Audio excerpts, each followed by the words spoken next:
day Philippines, good day Visayas. I am Shandy C. Abelio, your news anchor for today. Live here in Gisto, Mandawi City, bringing you today's latest news. For today's report is all about physical development during infancy and toddlerhood, cognitive development, socio-emotional development. So our first report is about brain development during infancy and toddlerhood.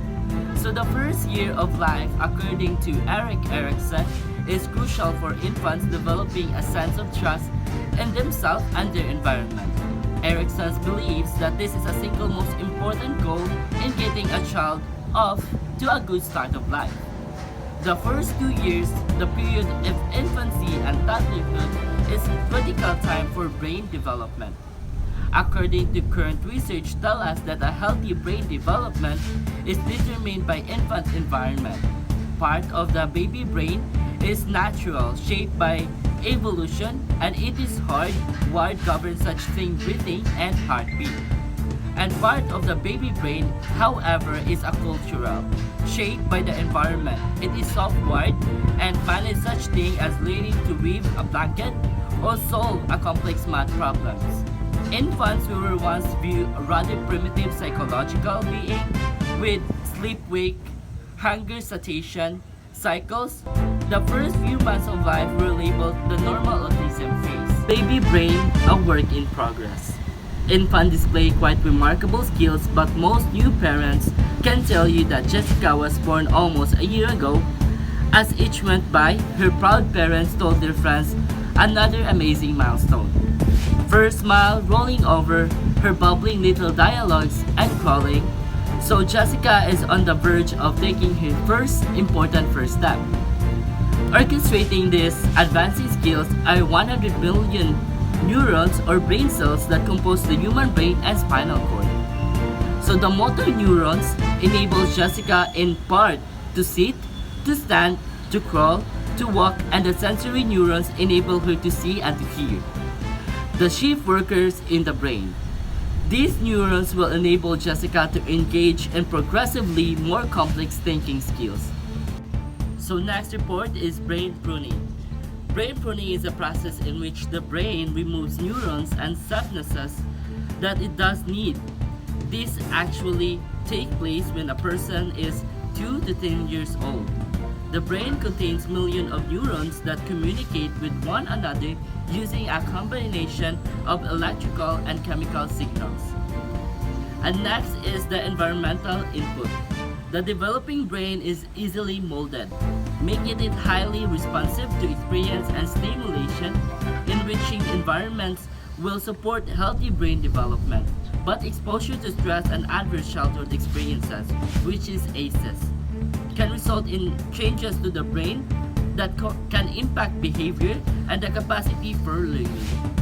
Next is the brain plasticity. Neutral plasticity is also known as neuroplasticity or brain plasticity, can be defined as ability of the nervous system can change its activity in response to intrinsic or extrinsic stimuli by recognizing its structure, function, or connections. The brain is more flexible or plastic early in life to accommodate a wide range of environment and interaction. But as maturing brain becomes more specialized to assume more complex function, it is less capable of reorganizing and adapting to new or unexpected. So our next report is about physical and motor development. And that will be reported by Lady Milo Bitanya. Lady? Thank you, Sean. So now let's report physical and motor development. So this section covers infant physical development, including rocking weight and height changes, discussing cephalocaudal and proximodistal growth patterns, reviewing reflex development and exploring motor skills like reaching and grasping. It emphasizes the transition from reflex-dominated movements to purposeful actions, culminating in independent locomotion within a short 24-month span. So next is physical growth patterns. So what is physical growth patterns? So it is the gestation period witnesses rapid physical growth, with infants typically weighing around 7 to 1/2 pounds and measuring 20 inches at birth.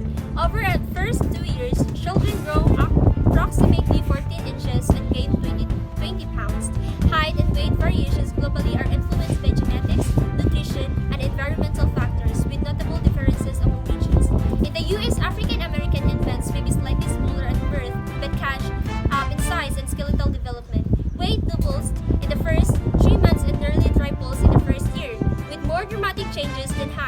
Growth is not uniform, with varying rates in different body parts. For instance, the head is proportionally larger in the first year. There are 5 parts or principles of motor development. So let's start with the first one. First one is the complex reflexive action. Early infancy showcases complex reflexes that lay the foundation for later motor skills.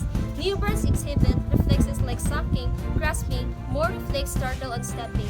These reflexes diminish as the cerebral cortex develops, allowing voluntary control. The disappearance of reflexive walking is attributed to the challenge of balance in infants with relatively heavy head and short legs rather than solely cerebral maturation. So next is posture. So posture in infants involves crucial adjustments to gravity forces, including developing head control, rolling, setting, and standing. Initially, newborns lift their heads briefly despite weak neck muscles. Rolling typically begins around 16 weeks, progressing from stomach to back and the latter. For the back of stomach, back sleeping may slightly delay motor milestones, but the benefits of reducing sudden infant death syndrome are crucial. As strength muscle control improves, sitting alone becomes achievable at around 5 months, with independent sitting by 6 to 7 months. Toddlers progress to pulling up, standing, and eventually walking as they exercise arm and neck muscles. So the third one is becoming ambulatory. Infant display as early drive for mobility, often starting with crawling around 10 months. Various methods like roaring or scooting serve the purpose. By 24 months, they are considered toddlers, with walking typically commencing around 13 to 15 months. Although initially unsteady, a more adult-like walk develops by age 4, characterized by rhythmic weight transfer and arm swing.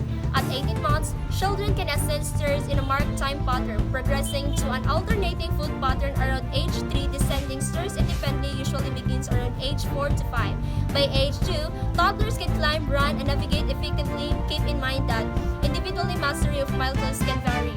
So the fourth one is reaching, grasping, and manipulative skills. So in reaching and grasping development, a 5-month-old named Michael successfully grabs a mobile ring, marking the start of manipulative milestones. Even before birth, random arm movements contribute to refining motor system.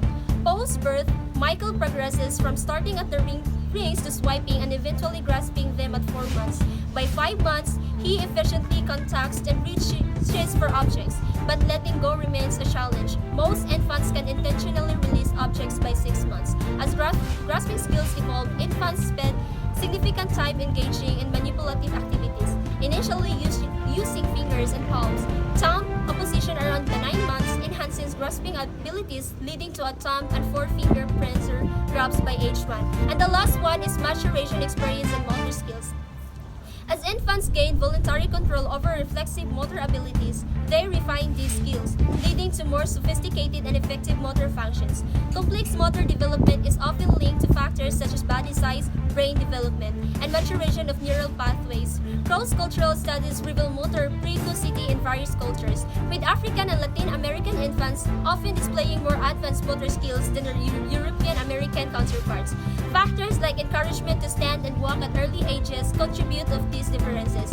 In Mexico, where infants are reared passively, motor development is generally less advanced. Black infants both in Africa and the United States show the highest motor precocity, followed by Indian infants in Latin America and infants in Asia, while European American infants rank lowest. The debate on whether genetic or environmental factors primarily influence early motor skills persists, explored further in discussions on cultural variations. The next report is toilet training. Toilet training is a critical development milestone expected to be achieved by age 3 in the United States. Take Lorenzo, for instance, a 2-year-old who enthusiastically embraces the process. Using Barney Easy pull-down diapers, Lorenzo turns toilet training into a game by aiming to sink chariots. This is not only add a playful element but also contributes to his success in staying dry. The effectiveness of toilet training relies on the child's physical and motor skills, motivation, and the potential use of clever strategies by parents, such as incorporating engaging activities like cross-cultural differences in motor development. Cross-cultural differences in early motor development are evident, particularly in African infants who often exhibit an accelerated pace of motor skills compared to Western norms. Studies in Kenya's Gusii tribe and among Jamaican families in England highlight advanced motor functioning and earlier achievements in sitting, standing, and walking. Cultural practices like early walking exercises contribute to these disparities. Traditional maturation theory attributes these differences these positions, emphasizing the role of the central nervous system. In contrast, learning experience models emphasize the influence of cultural and maternal practices on motor development. Researchers like Esther Talent advocate for a dynamic system approach, suggesting that motor development is not solely genetically programmed but influenced by a complex interplay of factors. So there are two types of cross-cultural difference in motor development. So the first one is waiting for the optimal moment. So toilet training is most effective when initiated between the ages of 14 and 24 months, avoiding potential challenges linked to children negativism during this period. Parents are advised not to impose training prematurely, respecting the child's readiness cues. Waiting doesn't mean inaction. Caregivers should observe signs of readiness, promote independence, and introduce the concept using a potty chair. It's crucial for children to develop physical skills like pulling down their pants independently. Additionally, exposure to older siblings who are toilet trained often serves as a natural learning model, facilitating a smoother training process. So the last one is staying dry at night. Children can typically control bowel movement and can stay dry during the day by the age of 3. However, staying dry at night may take a few more years, with pediatricians suggesting that it's not a concern until after a 5th birthday for girls and a 6th birthday for boys. It emphasized that parents should not overly read to mistakes, as children may take them serious, leading to repeated failures if punished or pressured excessively. Maintaining a supportive and understanding approach is crucial during this developmental stage. Thank you, and back to you, Sean. Thank you, lady.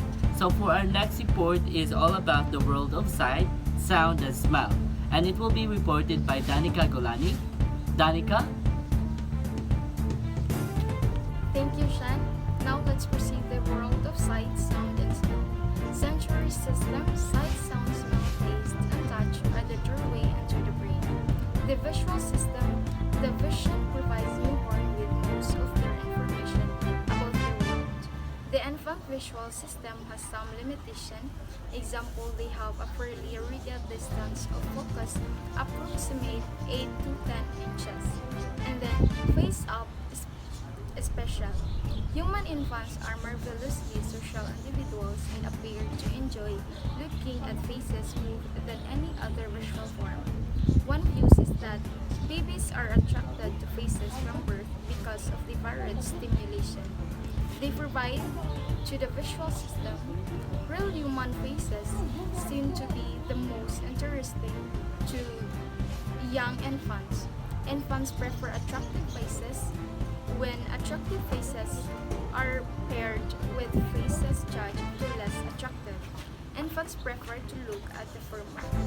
This is found also with African American, Asian American, and European American infants. And then, let's proceed to recognizing their own faces and other things. Not only do infants prefer human faces during the first 6 months of life, they seem to recognize their own faces and voices as familiar stimuli. Young infants can also discriminate the facial expression of others. And then let's proceed to seeing colors. The striking agreement between the color preferences of infants we have for reaching application. Next, the auditory system. The auditory system is functional from 5 months gestational age onward. Early auditory competency may serve a variety of developmental function, such as learning to talk and the parent-infant bonding. It has also been shown that it does and take particularly loud sound to penetrate the womb and amniotic sound. The fetus may hear normal conversational sound. Newborn also respond to auditory stimulation. The infant's responses to various states reveals that newborn display different facial expression, tongue movements, and physiological responses for each of the 4 basic tastes of sweet, sour, salary, and bitter. And next, tactile stimulation. Infants are born with the ability to respond to tactile stimulation. When touched, neonates show hard one changes. Tactile sensitivity is particularly higher around the mouth and hands. And then depth perception. Although it takes same time for children to acquire skills that enable them to make sense. Most researchers agree that infants can discriminate depth as soon as they can crawl. Although infants younger than 8 months do notice deep sight and pay attention to it, they are essentially fearless. Next, intermodal perception. Combined stimulation from more than one of your senses or modalities, hearing and vision.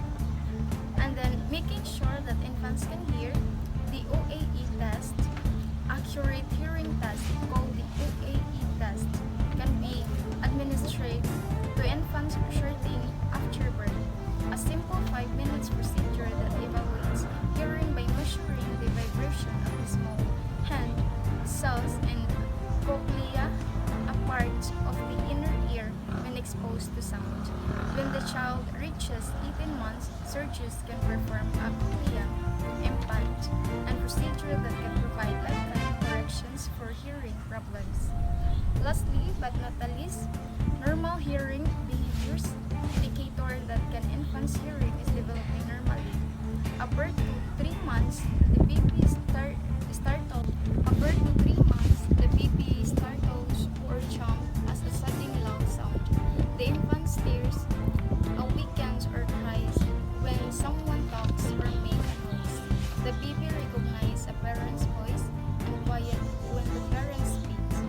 From 3 to 6 months, the baby turns his eyes toward interesting sounds and appears to listen. From 6 to 12 months, the infant can understand, know, bye-bye, and his or her own name. The baby begins to innate speech and enjoys rattles and similar toys for their sound, not their visual appearance. From 12 to 18 months, the child says her first word, such as dada, mama, and bye-bye.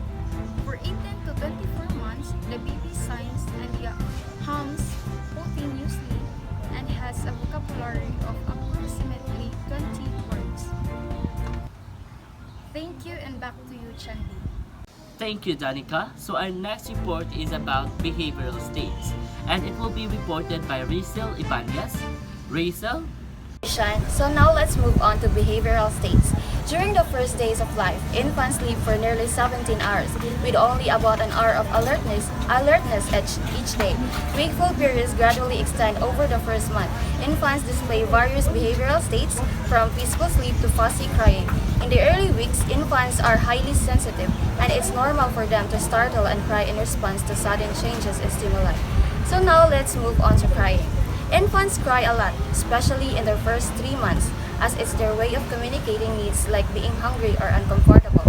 When caregivers pick up and comfort them, it helps both the baby and the caregiver feel better. Before around 9 to 10 months, crying is seen as a response to inner needs, not intentional communication. Later, babies might cry and look at their mothers, indicating a desire for something specific, like a toy. Some babies, however, experience colic, which is inconsolable crying often occurring in the evening. Colic isn't the parent's fault and usually disappears by 5 to 10 months. It's linked to an immature nervous system, and parents are advised to comfort the infant during this fussy period. So, let's move to sleep. Adults often prepare for sleep by creating a quiet, dark environment to reduce stimulation. However, infants have different sleep conditions. They can sleep even with loud sounds or continuous stimuli, like swaddling or gentle rocking. These stimuli actually help reduce their arousal and promote sleep. Unlike adults who follow a circadian rhythm, a 24-hour cycle of wake and sleep, it takes about 4 months for infants to establish this pattern. Their nighttime sleep pattern becomes more consistent by around 6 or 7 months of age. So, while adults need a calm environment, babies can sleep with a bit of noise or gentle movements. Now let's proceed to active and passive sleep patterns. Ultradian rhythms are shorter biological cycles defined as less than a day. Ultradian organization related to sleep refers to alternating cycles of REM, rapid eye movement, and NREM, non-rapid eye movement sleep. REM, or active sleep, is characterized by higher brain wave activity and is usually the time when dreams occur. During this period of sleep, muscle tone is actually suppressed. Eye movement is typically rapid and sharp, NREM or passive sleep will eventually differentiate into four separate stages from light to heavy sleep by 4 months of age. REM sleep is more likely linked to the development of sensory motor skills in infants. Around 18 to 24 months, when object permanence develops, infants might start dreaming with visual images. As infants grow, the percentage of REM sleep decreases, and by age 2 to 5, it becomes similar to adults, leading to fewer motor movements during sleep. Now, let's have co-sleeping. Co-sleeping is another factor that directly affects a child's and parents' sleep patterns. Definitions of co-sleeping vary, but generally this refers to children sleeping in the same bed as their parents. The shared amount of sleeping time also varies. It could be minutes, hours, part of the night, or all nights. In the United States, many healthcare providers discourage it, emphasizing separate sleeping spaces. This differs from some other cultures where co-sleeping is seen as a normal practice, fostering a sense of security for the child. Despite varying opinions, a significant number of parents, especially in certain communities, still engage in co-sleeping. The choice of who sleeps with whom reflects cultural beliefs about family and human development. European American parents often prefer independent sleeping to support a child's autonomy. When in cultures where co-sleeping is common, it's seen as fostering dependence and social cohesion between parents and children. These sleep practices are linked to socially constructed moral conviction. Next is sleeping through the night. When we talk about infants sleeping through the night, we generally mean an interrupted sleep from about midnight to 5 a.m. Experts suggest accepting interrupted sleep as resentment can lead to frustration. Research indicates that by 3 months, 70% of American babies sleep through the night, rising to 83% by 6 months. By 1 year, only 10% do not sleep through the night by Bornstein 1996. Breastfed babies may wake more, and parental factors like encouraging independence influence sleep patterns. The development of a baby's sleep-wake cycle is influenced by both infant and parent characteristics, including the mother's psychological well-being. The next one is developing self-comforting behaviors. Issues of autonomy, child should sleep in own bed, and interdependence, child should sleep with parents. While it may feel natural to comfort and be comforted, it benefits children when parents guide them to learn self-comforting techniques for independent sleep. Rushing to comfort may hinder this learning process and lead to prolonged night waking. Some children naturally develop self-comfort habits like stroking blankets or snuggling with a stuffed animal. Light sleep cycles are common, but they resolve on their own if the child can calm themselves and return to deeper sleep. Parents responding immediately to a child's whimper may disrupt this process, leading to potential sleep disturbances. Next one is sleep apnea. Most infants periodically stop breathing, apnea, for a few seconds throughout the night. Some infants, however, may stop breathing for longer periods of time. Longer periods of breathing stoppage might be linked to a tragic event called sudden infant death syndrome (SIDS). This sudden and unexplained death of a child happens to 8,000 to 10,000 babies in the U.S. every year, usually before 6 months of age, with a peak risk at 2 to 4 months. SIDS, also called crib death, is responsible for about 11% of infant deaths in the U.S. before their first birthday. Despite the high incidence, there is no clear connection between SIDS and sleep apnea, leaving parents with a profound sense of loss and no clear medical explanation even after an autopsy. The causes of sudden infant death syndrome (SIDS) is unknown, but research suggests it involves a developmental issue affecting a baby's ability to learn how to respond appropriately when they have trouble breathing. Between 2 and 4 months old, infants go through a period of transition where their reflexes change, moving from involuntary actions to slower, more learned behaviors controlled by the brain. This period of change, happening around 100 to 150 days old, is marked by disorganized behavior and is when infants are at a higher risk of crib death, SIDS. Infants are born with a natural defense system to protect their breathing. For instance, if a newborn's face is covered, they react strongly, escalating to crying, which clear their airways. This feel-safe pattern weakens over time, replaced by a slower, more deliberate response control with the brain. In cases of sudden infant death syndrome (SIDS), it's suggested that some infants might not have learned how to respond to breathing difficulties once the initial protective reflexes fade, possibly due to delays in brain maturation. Application. Although the exact causes of sudden infant death syndrome (SIDS) are unknown, studies reveal certain patterns associated with infants at risk. Most SIDS deaths happen in winter and spring. Colds and sniffles have been observed in infants a few days prior to death. Most deaths occur when the infant is sleeping, usually between midnight and 9 a.m. The occurrence is rapid, with the child turning blue and limp, yet without any apparent signs of suffering or struggle. While it might seem there are early indicators, infants at risk appear healthy at birth and leading up to the event. Additionally, many infants with similar symptoms do survive. Next one is using a monitor. In some cases, monitors are recommended for infants at risk of apnea, involving placing electrodes on the baby's diaphragm to signal an alarm. If breathing stops for more than 20 seconds, however, there is controversy around their use. It's not proven that apnea is the sole cause of sudden infant death syndrome (SIDS), and even with a monitor, there is no absolute guarantee that SIDS can be prevented. The next one is sleeping arrangements and sleeping position. How infant sleep can affect sudden infant death syndrome (SIDS) risk. Some experts argue that parents sharing a bed with their infants is biologically, psychologically, and socially beneficial for healthy sleep. Co-sleeping is seen as a protective factor against sleep apnea. Bed sharing is linked to increased infant arousals and synchronized waking of both infants and mothers.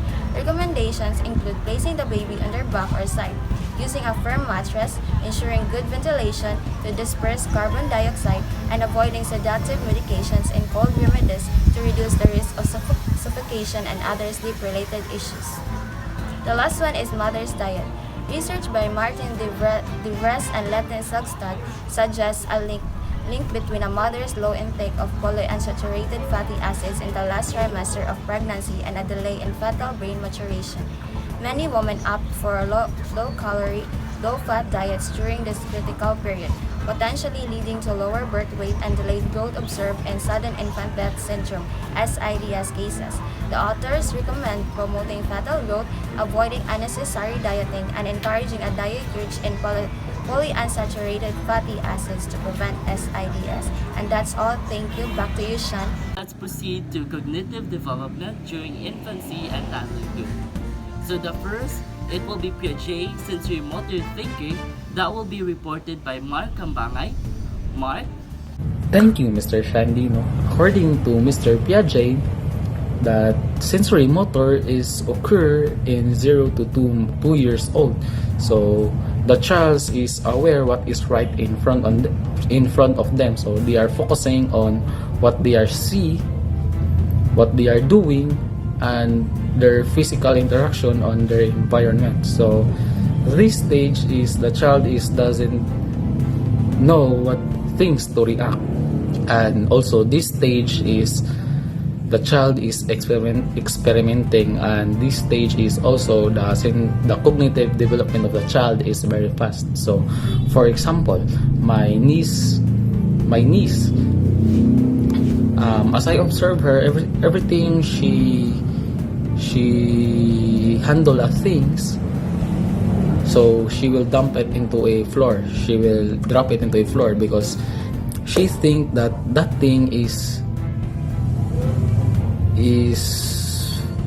for the dropping, but that is their one because they are experimenting. And also every time I see her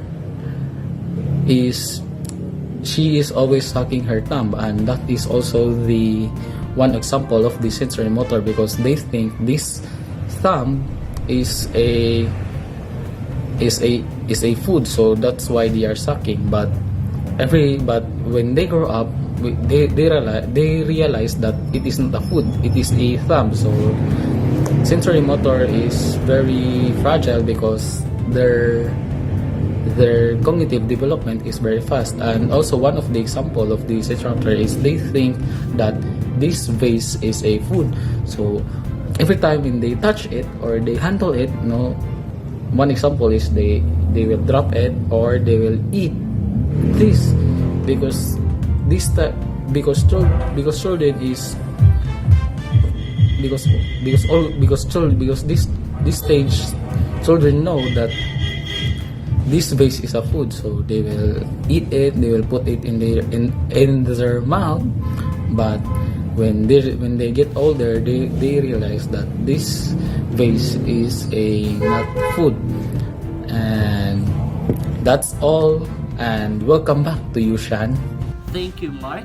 And for our next report, it will be information processing skills of cognition, and it will be reported by Julie Rosal.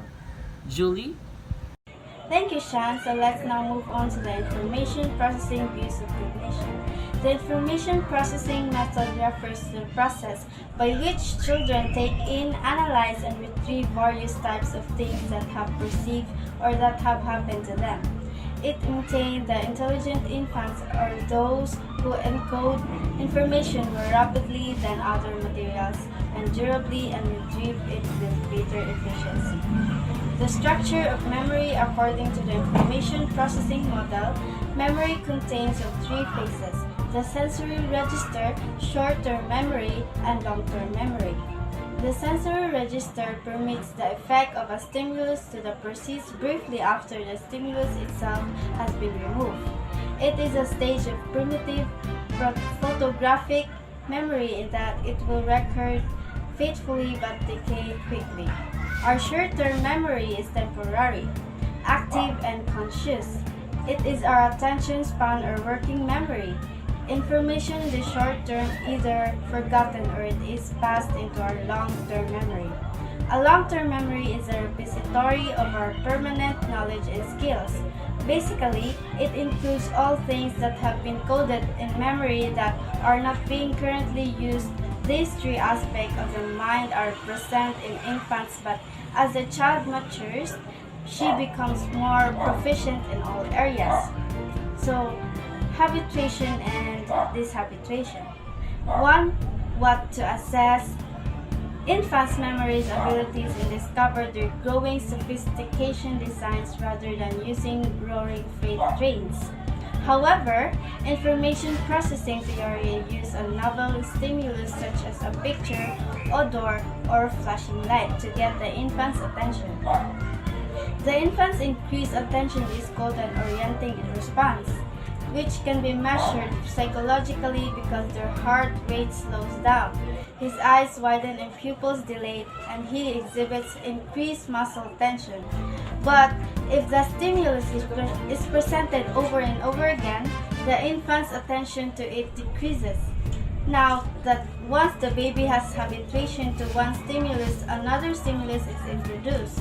The recovery of attention to the novel stimulus is called dishabituation.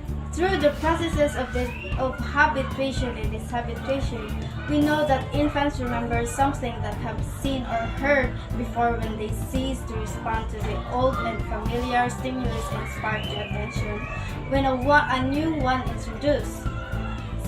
Similarly, recognition memory has been used with usual preference procedure as a measure of infants' intellectual ability. The infant's memory skills. LPT also points out that 4-month-old infants can retain and retrieve information over relatively long periods of time. 3-month infants appear to encode information about the physical setting of an event, and this information is a source of remembering the event, particularly after longer intervals of time. In early imitation, Andrew Maltzoff found that young infants can match gestures after seeing adults display certain facial expressions. Infants between 12 to 21 years old can imitate both facial and manual gestures. Evaluating of information processing theories focus intently on specific cognitive processes and view cognitive development as the acquisition of problem-solving strategies and many different domains.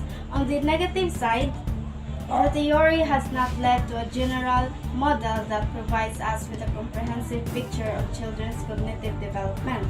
On on the positive side because of its focus on task demands of specificity, clarity, and fine-grained analysis in the account of behavior. Information processing theory presents us with specific prediction about children's problem-solving abilities and makes us more sensitive to the diversities found in children's thinking and abilities. Overstimulation. If a baby is overstimulated, the brain will quickly become overloaded. Sensory overload may result in agitated crying and unsettled behavior. Your baby may turn his head away from you. His movement might become jerky, and he may clench his fist. Baby's arms are kicked. The cause of infants' overstimulation are exposure to intense stimuli such as loud noises or strong visual stimuli, being moved from one person to another. So that would be all. Back to you, Shan. Thank you, Julie. And for our next report, it will be psychometric assessment, and that will be reported by Teresa Neri. Teresa? Thank you, Sean. Now, the psychometric approach is another way of looking infants' cognitive abilities. Unlike Piaget and the information processing theorists who are interested in finding out how thinking changes over time, psychometric theorists are interested in studying how infants and children differ in their thinking skills and how such differences can be measured. Those theorists generally define intelligence as information a child has at a given point of time. They are interested in quantifying intelligence, which usually means producing a number, an IQ, or an intelligence quotient to describe a child's current level of intelligence. The prime purpose of these early infant assessment procedures, such as Giselle's development quotient, is to appraise the infant's developmental maturation as compared with other infants. So Giselle's DQ or developmental quotient is a measure used in the Giselle developmental schedules to evaluate a child's developmental progress. The DQ is determined based on the scores obtained from the test and is used to assess whether the child is displaying appropriate behaviors for their age. The Giselle developmental schedules operate on the principle of maturational developmental theory, which suggests that children go through similar and unpredictable patterns of development. The DQ is calculated by summing up scores from various subscales, and the total DQ has mean of 100 and a standard deviation of 15. A DQ score below 70 indicates a global delay in development. Giselle's norm of infant behavior in 4 developmental domains. First is the motor or gross and fine motor skills. Second is the language, the infant's communication, whether vocal or facial. Third is social, cooperation during play. And the fourth is adaptive or productive, problem-solving abilities. So the Bailey Scale of Infant Development is an assessment tool used to measure the development of infants and toddlers between the ages of 1 and 42 months. It consists of a series of measurements and tasks designed to evaluate various aspects of development, including motor skills, cognitive abilities, language development, social-emotional skills, and adaptive behavior. The scale provides standardized scores that can be used to diagnose developmental delays and track a child's progress over time. The most recent version of the scale is a Bailey Scale of Infant and Toddler Development, 4th edition, which was released in September 2019. The Bailey Scale consists of 3 major subscales that can be used independently or in combination for assessment purposes. First, mental scale, including measures of language, object permanence, problem-solving skills, imitation, and visual auditory attention. Second, motor scale, which measures of gross and fine motor skills items such as sitting, walking, grasping objects, and eye-hand coordination. Third is the infant behavior record assessed state of arousal, sensitivity to test material, motor control, activity level, and social responsiveness. Early intervention for at-risk infants and toddlers involves providing specialized services and support to children who are at risk for developmental delays or disabilities. It aims to promote healthy development, address potential delays, and support families. This includes early identification, personalized intervention, plans, a family-centered approach, collaborative teamwork, and early learning opportunities. Early intervention has been shown to have positive effects on developmental outcomes. The idea of Craig Ramey, his enrichment program is called the ABCDarian Project, which means learning fundamentals like ABCs. In their research, Craig Ramey and Sharon Ramey in 1998 demonstrated that infants and toddlers living in impoverished environments responded very favorably to intensive early academic intervention. They showed that infant scores on intelligence tests increased by 15 to 30% as a result of participating in early intervention enrichment program. Intense interventions that continue longer afford greater benefits to children than those that do not last as long.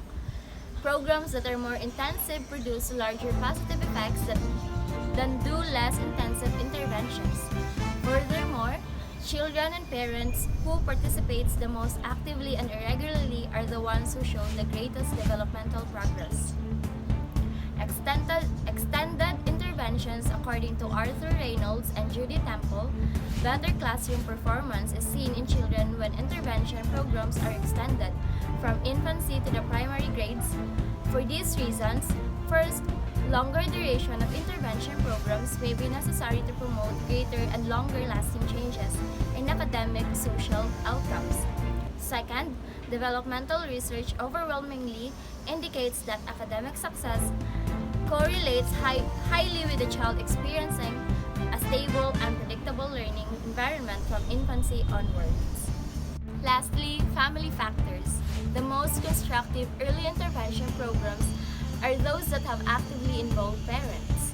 The family seems to be the most effective and economical system for fostering and sustaining the child's cognitive development. Without family involvement, interventions is likely to be unsuccessful, and what few effects are achieved are likely to disappear once the intervention is discontinued. Family education is another factor that tends to enhance at-risk infants' future performance. Families are provided with general family support, including helping parents learn specific knowledge and skills related to positive infant development. Back to you, Sean. Thank you, Teresa. And for our next report, it will be language development, and it will be reported by Jana Escanio. Jana? Thank you, Shan. So now let's move on to the language development of infants and toddlers. It is by definition that infants do not talk, but the Latin word infans means incapable of speech. Infants have participated in these shared rhythms of speech and movements, and infants have laid down the written forms of language even though they start to bubble. Acquisition of language is the macromotions of a baby just a few hours old, and language is the most complex skill that children acquire. Okay, so now let's move on to the language as a rule-governed system.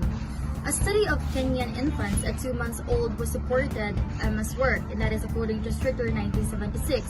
The infants were all from the Kenyan homes in which only Kikoyo, a Bantu language, was used or spoken. This study also measured the non-nutritive sucking to establish habituation. The Kenyan infants also distinguished the speech sounds. Infants also have the ability to discriminate between a vast number of phonemes, including those that are not part of their native language. For example, Japanese babies can tell the difference between R and L sounds, a distinction that is difficult for many Japanese adults. Similarly, babies in English-speaking homes can distinguish between certain Hindu and Czech phonemes that their parents cannot discriminate, and that is according to Kuhn of 1993. When it comes to phoneme discrimination, infants are universal citizens. The ability to discriminate and produce foreign speech sounds, however, begins to wane as early as 6 months, and that is according again to Kuhn of 1994. By this age, babies in English-speaking homes have already lost some of their ability, still present at 4 months, to discriminate certain German or Swedish vowels. By 10 or 12 months, the infant loses her ability to discriminate foreign consonants like R's and L's for Japanese babies or Hindi consonants for infants from English-speaking homes. Because certain sounds not indigenous to their native tongue, are generally not reinforced. They are dropped from their child's repertoire. Phoneme perception is thus another example of use it or lose it in the developing brain. This phenomenon is conducted or experienced by the Northern Ute tribe. Like many other Native Americans, these people had experienced a decline in fluency in their native language as they interacted more and more intensively with people who only spoke English. Infant Ute children are exposed and spoken to in English. The Ute language had almost disappeared, with only a handful of elders in the tribe speaking in their native language, and that is according to LIP 1987. So in the late 1990s, the Ute tribe established a program that resulted in language projects to teach adults and children the Ute language to revive its prominence as a tribally sanctioned language. The branch studies way words come together to form sentences. Children hypothesize very general rules about sentence structure. Gradually, they narrow them by adding more precise rules, which applies to a more restricted set of sentences. The semantic branch studies the meaning of words or morpheme. When morphemes are combined so that they express meaning, they are called morphemes. Let's now go to the theories of language. We have this question in mind that how do children learn to speak? There are actually three basic perspectives or theories on this question. We have the nativist, behaviorist, and interactionist.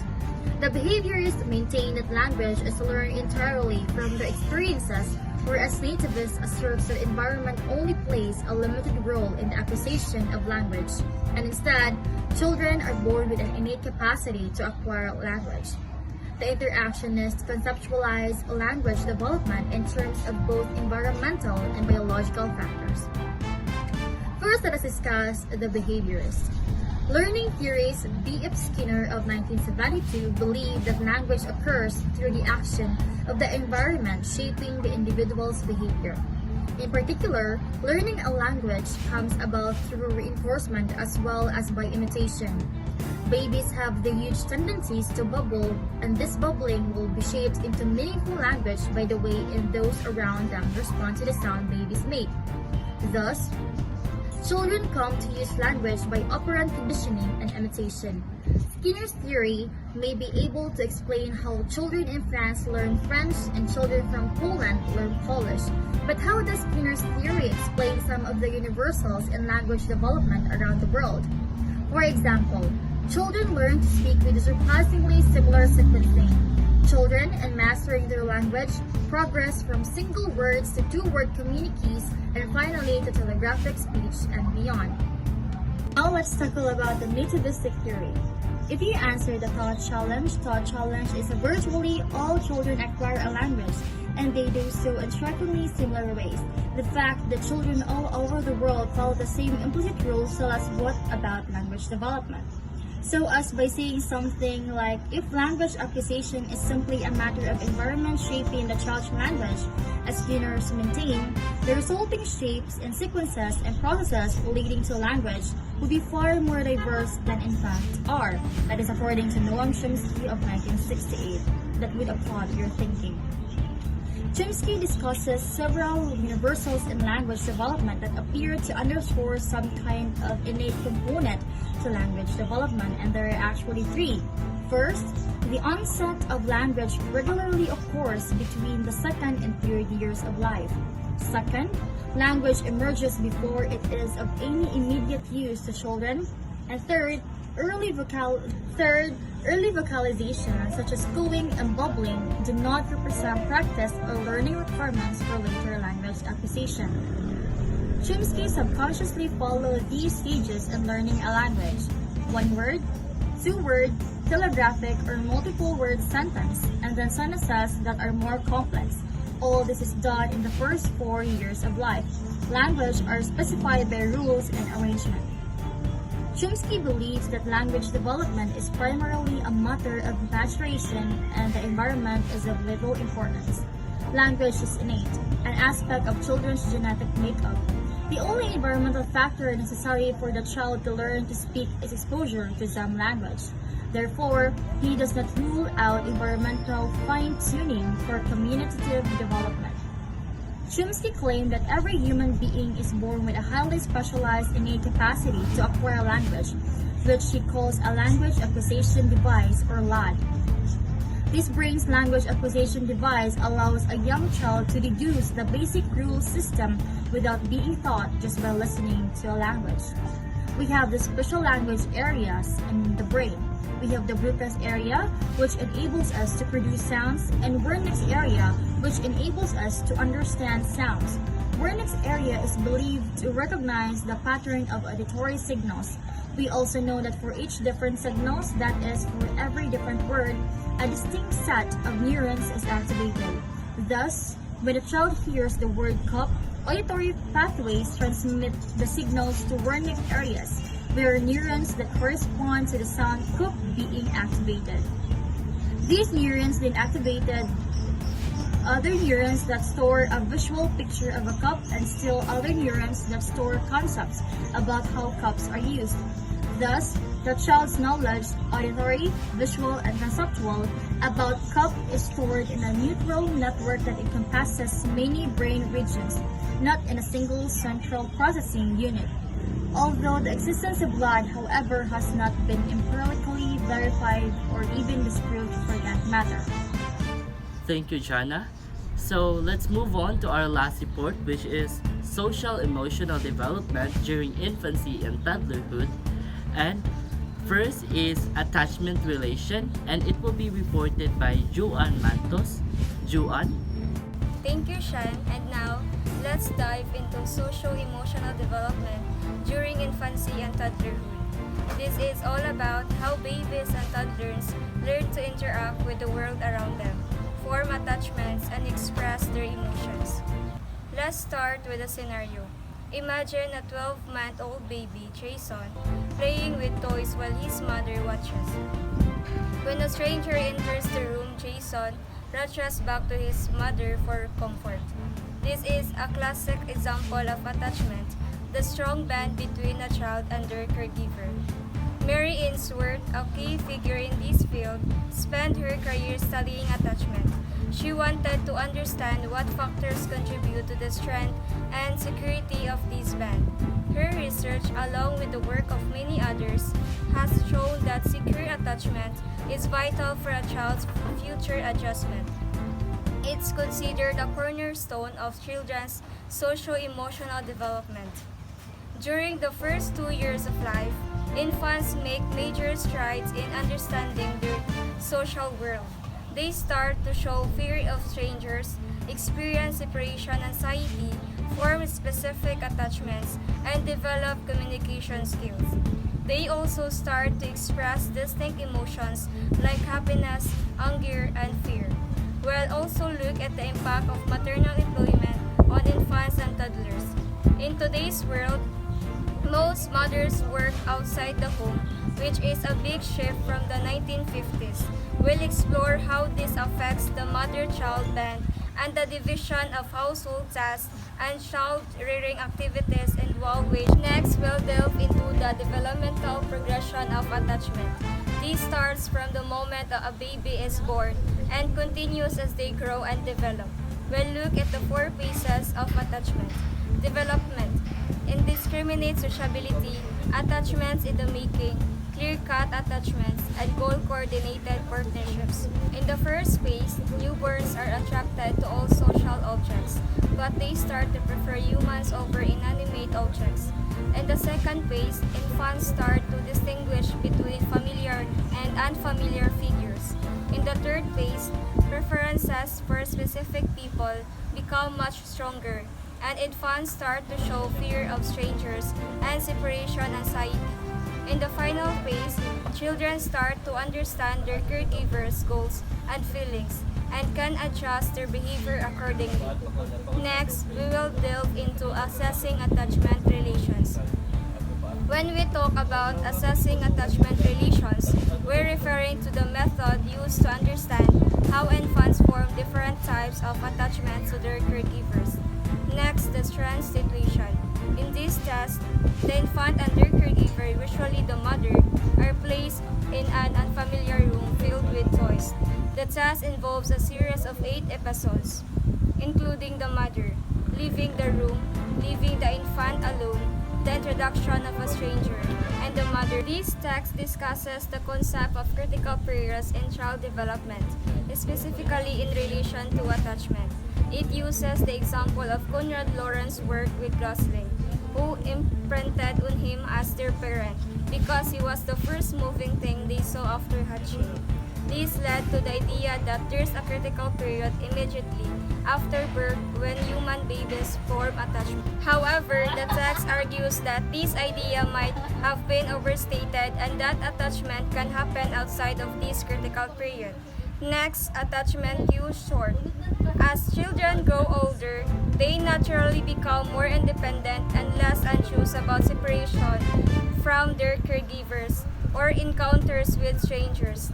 This means that the behaviors observed in the stress situation test, like distress when the caregiver leaves or stranger anxiety, may not be as pronounced or may not occur at all. Next, we will delve into strange situation attachment classification. In the context of the strange situation test, securely attached children may interact with a stranger when their caregiver is present and might even seek comfort from the stranger when their caregiver leaves the room. However, they clearly show a preference from their caregiver, becoming visible happy when the caregiver returns. Next, insecurely attached infants. Insecurely attached infants refers to children who have formed an insecure attachment style with their caregivers. This can be manifest in one of 3 ways. First, anxious avoidant. These children may seem different from their caregiver, showing little distress when the caregiver leaves and avoiding them when they return.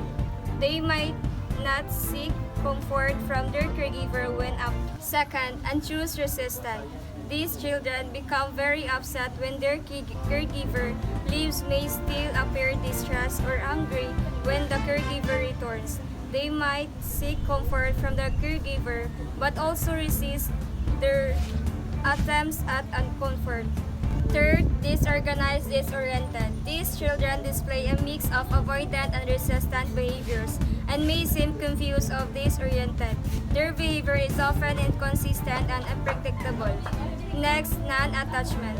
Children with non-attachment might not seek comfort from adults when they're upset, and they might not show a preference for familiar adults over strangers. They might also have difficulty forming relationships with peers and may struggle with social and emotional development.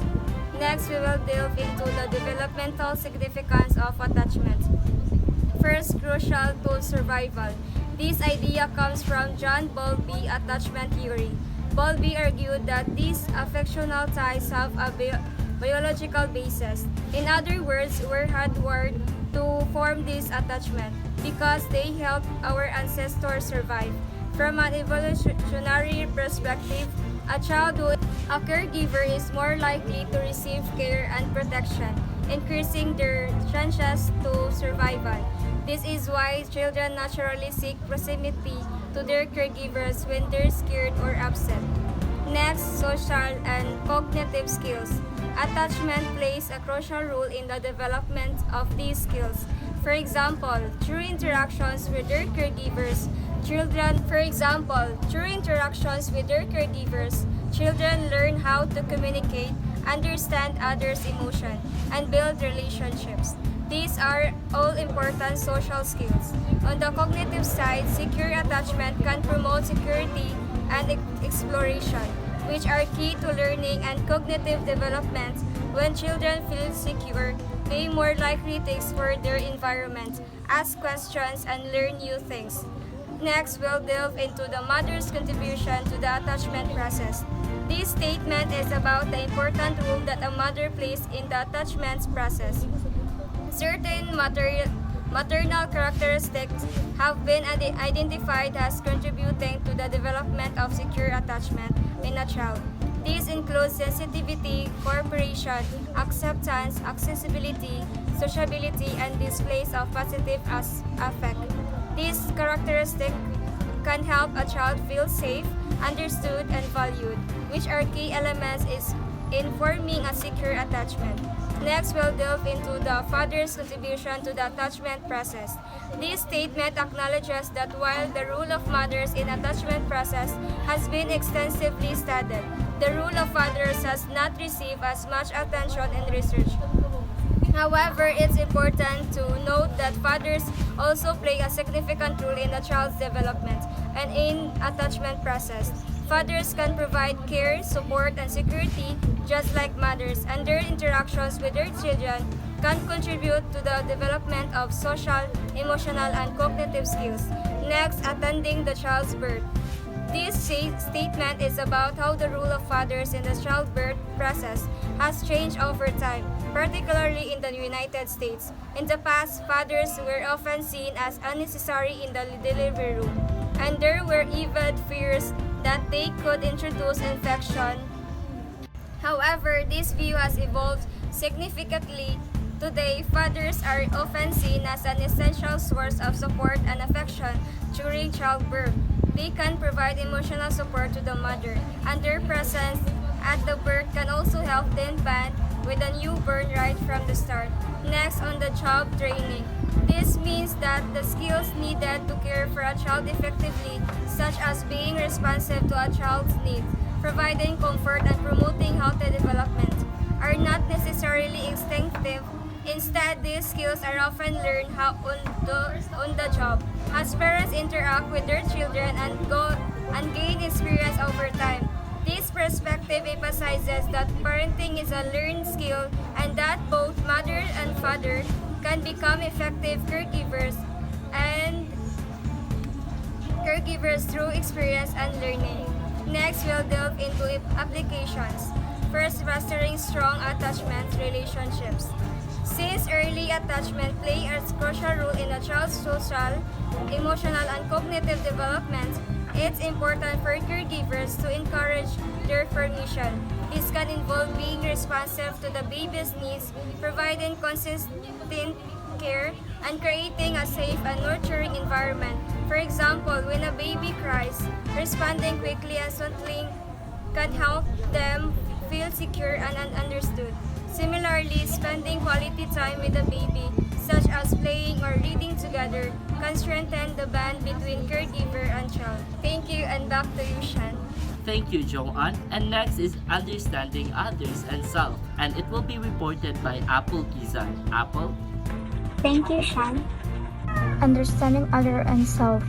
Social cognition deals with children's knowledge and thinking about psychological events, those that occur in themselves as well as in others. Social cognition research and knowledge of others focuses on the children's conception of social relationship. It explores issues such as concept of friendship, fairness, and authority. How infants learn about the social world. Friendship contributes to the child's social development in two important ways, according to Harris Tax Sullivan.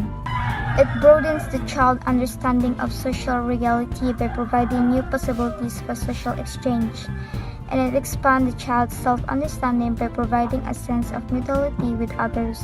Children begin to develop a real sensitivity to what matters to other person. Initially, 2 to 3-month-old infants responded to each other's presence with diffuse arousal, as opposed to discrete social actions such as smiling. By 6 months of age, discrete social actions such as smiling or vocalizing while at another infant or reaching out to touch the infant can be discerned. Over the next 6 months of life, gestures of pointing, showing, and offering you come to be directed to other infants as well as to adult companions.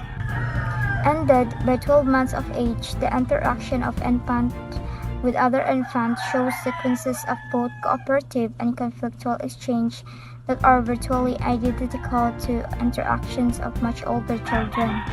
Gender-based socialization of infants. Colored-coded blankets and identification bracelets are generally provided by the hospital nursery, with pink identifying girls and blue boys. Gifts are selected for newborns depending on their sex. Girls receive pastel outfits, often with ruffles, whereas boys are given tiny jeans and bright, bold-colored outfits. So that other people can readily identify their infant's sex, parents habitually dress them in gender-appropriate clothes and style their hair in stereotypical ways. The emerging self. During infancy, the child's major task in terms of self-development is to learn to differentiate self from others and come to see self as an active, independent, casual agent. With the passage of time, children show increasing signs of being able to distinguish between people and things and between themselves and others. Stages of self-awareness. Another important milestone during the infancy period is the organization and emergence of a sense of self and awareness that the self exists as a separate being. In early infancy, the infant and the environmental are merged and the infant is unable to distinguish between the me and the not me. With advances in motor, cognitive, affective, and social development, the infant gradually begins to differentiate between the self and others until somewhere between 18 and 24 months, children recognize that they are distinct from primary caregivers. Developing a sense of self, learning that one is a separate, causal agent is related to the child, age, or developmental status. In fact, some researchers feel that age is the single most important determinant of self-awareness. Given that self-recognition is both a social and a cognitive skill, difference in self-awareness may be related to these factors. This delay in self-recognition indicates that self-awareness may be closely linked to the child's level of cognitive development. Differential social experiences also may affect the acquisition of self-knowledge in human beings. Social expectancies. Age and cognitive and social factors play a role in the development of self-awareness, but several experiential and cognitive achievements also contribute to the emergence of self. Infants become aware that events occur as a direct result of their own actions. For example, the infant strikes at the mobile hanging over the crib and gradually learns that the action of striking the object causes it to swim back and forth. In addition, social stimuli, especially by caregivers, provide extensive feedback and form the basis for the development of social awareness. Feedback given by adults provides infants generalized expectancies about control of their world. Stages of self-awareness. Another important milestone during the infancy period is the organization of emergence of a sense of a self-awareness that the self exists as a separate being. Margaret Muller suggests that infants are born with no sense of identity. Their sense of self is totally fused with that of their caregivers, and it is only in their own boundaries and identities. She proposes that development of self-awareness, feedback given by adults provided for infants generalized expectancies about control of their world. There are 6 factors fostering strong attachment relations, which are support and sensitivity, adaptability, feeling of effectiveness, parents' emotional outlook, physical contact, and assisting insensitive caregivers. The first factor is support and sensitivity. Scholars tell us that when parents each other, they make positive contribution to themselves, to their marriage, and indirectly to their babies who flourish in this type of happy marital atmosphere. Sensitivity reflects parents' accuracy in reading children's signals and responding to them in a timely manner. Second is adaptability.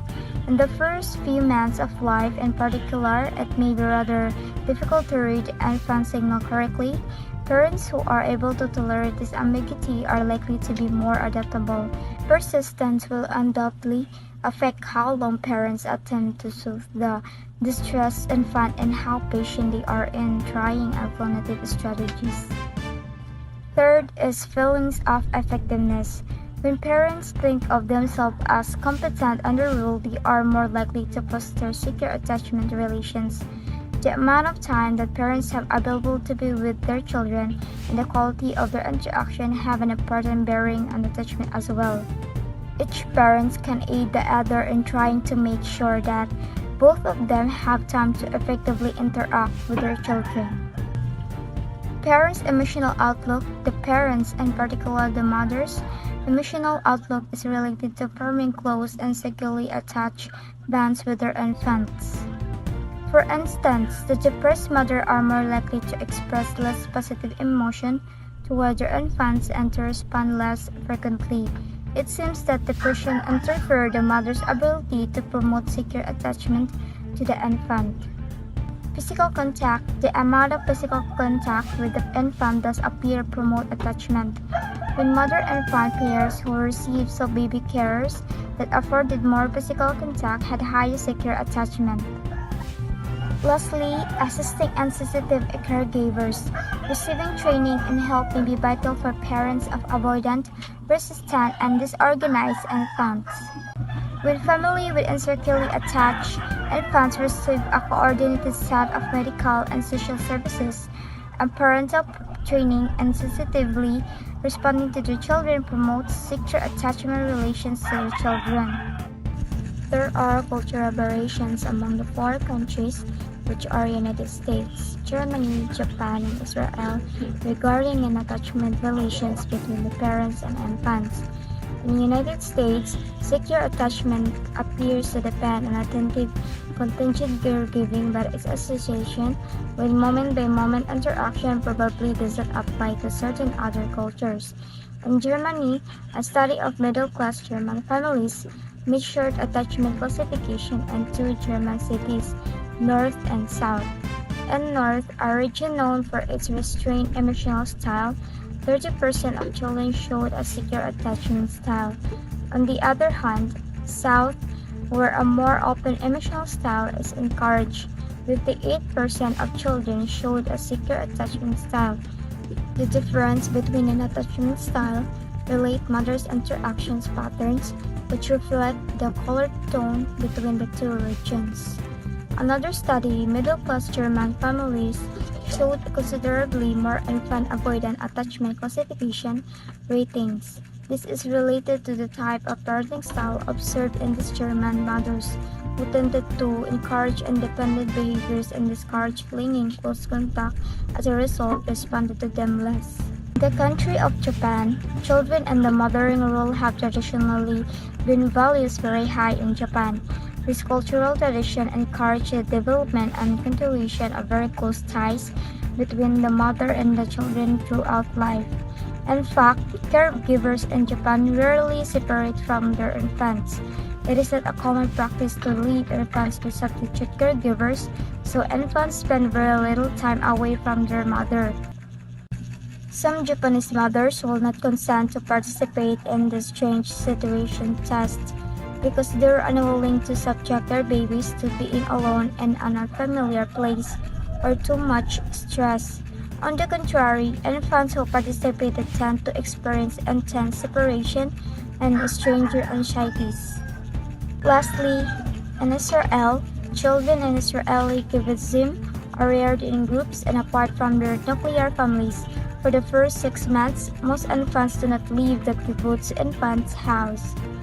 For the first 6 weeks after having a baby, the mother usually does not work, so she can frequently feed the baby at the kibbutz. After 6 weeks, the mother gradually returns to her regular work but still visits the kibbutz frequently until the child is weaned at 6 to 8 months.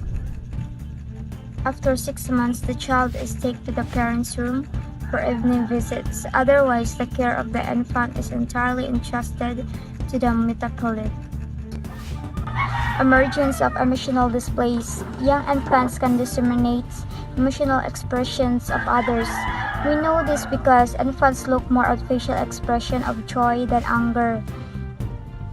Infants as young as 10 weeks For example, we react to maternal, facial, and vocal displays of anger with anger. Further, infants of very intrusive mothers have the most negative effect, whereas infants of very positive mothers express the most positive effect.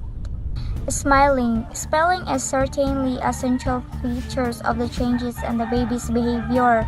The frequency of smiling by these babies, as observed in the course of normal day, rises in a similar manner despite substantial differences in the social context of care. Further, in normal interactions, specific spatial expressions are related to specific behaviors. Distress and anxiety. Infant distress in response to being left by the mother appears at around 7 or 8 months. This rate is similar around the world. The intensity of separation anxiety is influenced by many factors. Young children are more likely to cry when left in an unfamiliar place, such as at a new babysitter's house. In addition, seeing their mother lead through an unfamiliar exit rather than a familiar one produces a more intensive response. Being left with someone familiar produces less anxiety than being left with an unfamiliar person. Developmental experts note that children adjust better to parents leaving when they say goodbye and give them a hug before leaving. It is generally not a good idea for parents to just disappear without saying goodbye to children to avoid hearing their cries. Separation anxiety is only temporary, but the anxiety produced a parent vanishing without a word may not be. Many babies show a pronounced fear of unfamiliar people or stranger anxiety. Stranger anxiety begins somewhere around 6 months, reaches a peak at 8 to 10 months, and generally disappears around 15 months. It is speculated that youngsters who have been exposed to only a very limited variety of caregivers are more likely to show stranger anxiety. On the other hand, children who have been exposed to a diversity of people are less likely to show stranger anxiety. Social referencing. Young children engage in this reassuring refueling behavior. By the end of the first year and early in the second, infants also become capable of discerning the emotional meaning underlying an adult's facial and vocal expression and incorporate this meaning into their interpretation of the adult's behavior, which is known as social referencing. For example, if the infant is across the room and the mother is sitting by the toys and poses a happy expression, the infant comes closer. When the mother poses a fearful expression, however, the infant moves farther away. Imitating others' emotions. Newborns tend to imitate facial changes associated with emotion. Although imitations of another's emotional reaction does not necessarily imply the internal experiencing of the other's emotion, it is possible that such imitation is a manifestation of emotional contagion. Even if the infant's imitation does not involve any emotional component, it may reflect the infant's attempt to understand the other's emotional state. Autism. Some children seem to lack the ability to interact in emotional, meaningful ways with others. These children have been diagnosed as autistic. Infantile autism was first described as a syndrome. It is a rare disorder affecting about 2 to 4 infants per 10,000. Back to you, Shan. Thank you, Apple. And next is about emotional development, and it will be reported by Nerijan Davis. Nerijan? Thank you, Shan. And now let's proceed to autism. But before we further discuss the autism, let us talk first the non-autistic entities. So the first one, we have the Asperger disorder, where individuals show few cognitive impairments and with usually IQ score within the average range. Second is Rett's disorder, a neurological disorder that commonly affects females, and is characterized by hand wringing and usually mental retardation and impaired motor skill. Lastly is childhood disintegrative disorder, a rare disorder that which involves severe regression in language and adaptive behavior. But what really is the autistic disorder? It is a developmental disability caused by differences in the brain.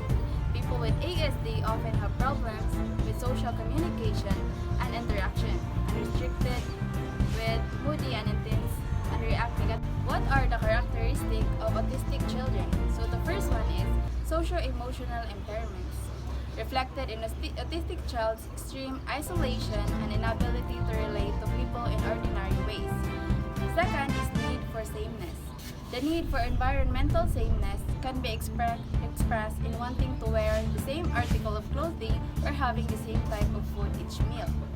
Next, non-communicative speech. Autistic children suffer from language impairments, which include either mutism or non-communicative speech. Lastly is sensory dysfunction. They tend not to respond to the sights and sounds in their environment.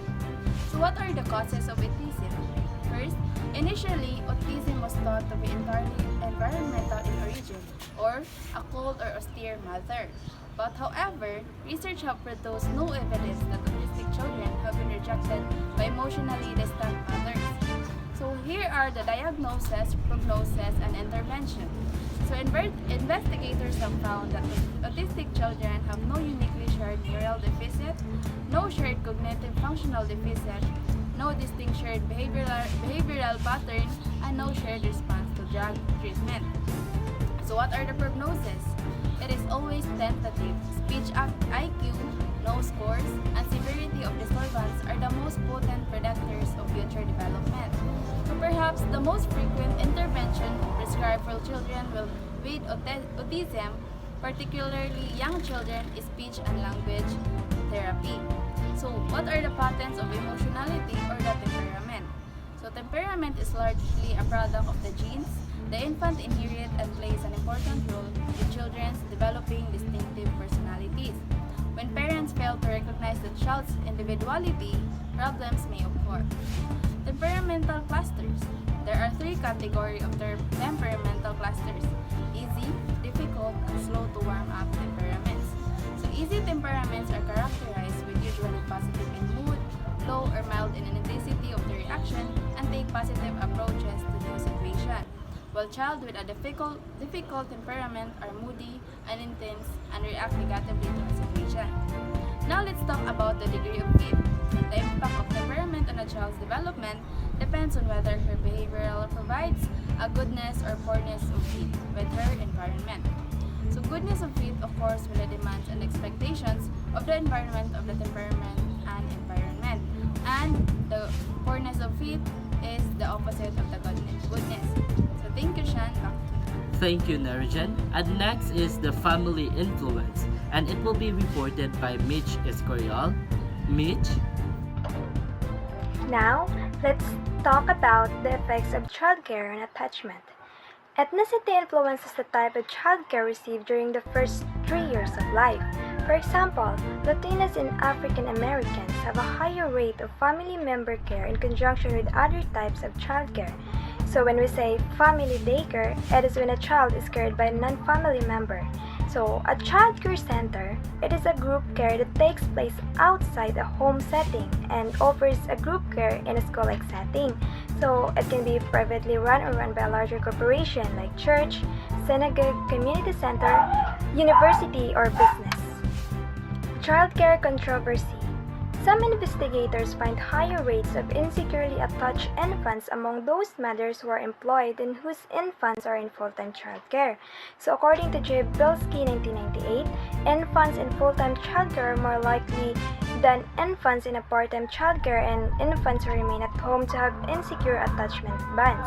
He suggests a strong and reliable association exists between extensive non-maternal childcare in the first year of life and an elevated risk of insecure infant-mother attachment. But according to Alison Clark Stewart, he reveals that there is only a slightly higher risk of insecure attachment for some infants in childcare. So, overall effects of maternal employment. The researchers further concluded that the mother's sensitivity to her infants has much more to do with attachment security than either or not the infant is in some form of alternative care. Other factors that influence attachment relations. It is not maternal employment per se that may affect child development according to Gatman 199 and Hoffman 2000, but rather how mother's employment affects her relationship with her child and how that relationship influences the child's development. The quality of the mother-infant relationship has a stronger influence on child development than maternal employment status. So, other important mediating factors are the mother's well-being, family support, rule strain, and maternal rule satisfaction. Fathers in dual-wage families. Fathers are accessible to their children about one-third as much of the time of mothers are. Biggest discrepancy between paternal and maternal involvement is with responsibility. They appear to be actively involved with their children only if it does not jeopardize their paramount of or role as breadwinners. So, direct and indirect child care involvement. Fathers usually focus on direct childcare like watching the kids, playing with them, disciplining them, and teaching them skills. So, usually left in the background are the indirect domestic tasks like associated with running a household and physically maintaining the children. Paternal attitudes, motivation, and skills are the determinants of father's involvement. Other factor is the father's educational level. As the level of the father's education increased, the likelihood that fathers would highly involved with their children also increased. So, fathers appear to be less likely than mothers to perform these supervisory roles. So, husbands notice less about what needs to be done. So, they wait to be asked various chores and require explicit directions if they are to complete the task successfully. Husbands' contribution to housework or childcare is like helping their wives. So, fathers participate less than mothers in caregiving but spend a greater percentage of time in play activities than mothers do. So, what is the society's role? So, society could do much more to help the transition of fathers in dual career families toward a more equal parenting role. So, common definitions of the father's role are still steeped in past tradition like family founders, breadwinners, protectors of wife and children, and models for character development and behavior. So, if father spends too much time at home, can be considered lazy, like unsuccessful. Children with involved fathers thrive intellectually and emotionally and develop more balanced gender expectations. So, reinventing fatherhood. So, generative fathering that meets the needs of the next generation across time and context. This means fathers need to become involved parents.